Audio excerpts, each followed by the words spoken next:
Michelle kidnapping case. The door slammed shut with a metallic echo. Then came the sound that would haunt her for years, the click of the lock. Michelle's heart pounded, so hard it felt like it might burst out her chest. The small basement room smelled of damp concrete and rust. A single bulb flickered overhead, casting long, trembling shadows on the walls. She ran to the door. Locked, she screamed. No one answered. And in that moment, the terrifying realization settled in. She was not going home. What Michelle didn't know was that this basement would become one of the darkest crime scenes in American history. And the man who locked that door would soon shock an entire nation. It started on an ordinary afternoon in Cleveland, Ohio. Michelle had simply been walking home. Cars passed. Neighbors went about their day. Children rode bikes along the sidewalk. Nothing looked suspicious, until a friendly voice called out, "Hey, you need a ride?" The man smiled warmly.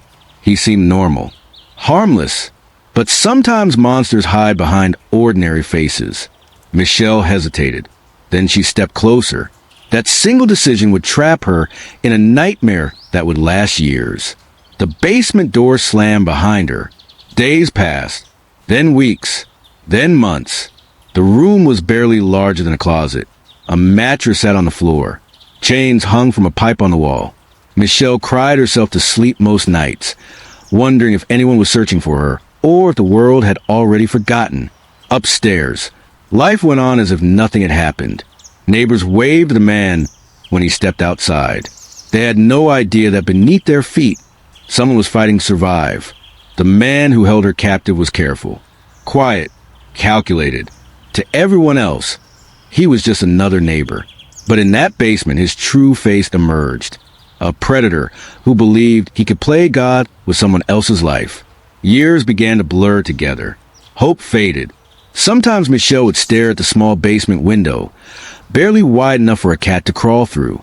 Sunlight slipped through the dusty glass. Freedom was only inches away, yet impossibly far. But the human spirit can survive even the darkest cages. And Michelle refused to give up. She memorized every sound in the house. The creak of the stairs, the opening of doors, the moments when the kidnapper left. She waited, watched, endured, because deep down she believed one thing. Someday, the door would open, but not in the way her captor expected. One afternoon, something changed. Voices upstairs, loud, angry. The kidnapper had made a mistake. For years he believed he was untouchable, invisible, smarter than everyone else. But evil people often forget one thing. The truth always finds a way out. Michelle heard the front door slam. Silence. Then a window upstairs opened. Her heart raced. She ran to the stairs, chains rattling against the concrete. Was this it? Or just another cruel trick? She pushed forward, and suddenly a scream echoed through the house. Help! Somebody help! A neighbor walking past the house froze. The voice sounded desperate. Terrified, human instinct kicked in. He ran toward the house. Inside, chaos erupted. Doors slammed. Footsteps thundered. Michelle screamed again. Please, call the police. Within minutes, flashing red and blue lights flooded the quiet Cleveland street. Police burst through the front door, and what they discovered inside would horrify the entire country. The basement door opened. An officer stepped down slowly. The air was thick with silence. Then he saw her, weak, shaking, but alive. After years of captivity, Michelle was finally free. Upstairs, neighbors stood outside in shock. They stared at the house they had walked past every day. A normal house, a quiet street, a place where children played. Yet, hidden beneath it had been a prison. The kidnapper tried to act calm when officers approached him. But karma has a strange way of catching up to people. For years he believed he controlled everything. Now he stood in handcuffs. His smile gone, his power vanished. As police led him away, cameras flashed. News reporters flooded the street. Within hours, the story spread across the nation. A kidnapped woman, locked in a basement for years, just steps away from neighbors who had no idea. People everywhere asked the same chilling question. How could something so horrific stay hidden for so long?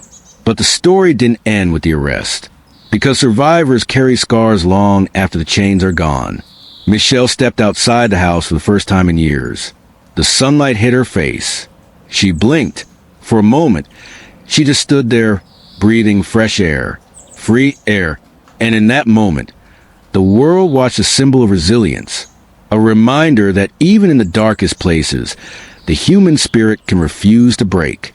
The kidnapper would soon face justice. Courtroom, evidence, testimonies that exposed the horrifying truth.